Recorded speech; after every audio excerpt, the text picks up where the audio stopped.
downloaded Affinity should you use? Is it even important? Yes, it is important. It's going to help you have a smoother, more efficient operating system for your computer. So you're going to want to figure out which one to download, which is very simple. It breaks it down into really two categories: the operating system and the architecture that's in your computer.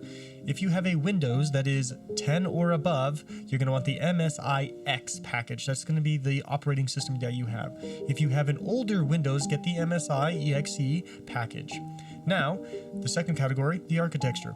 Do you have an Intel or AMD CPU in your computer? If so, get the regular x64. So if you've purchased a computer within the past few years and you have a Windows operating system, you most likely have an Intel or AMD CPU.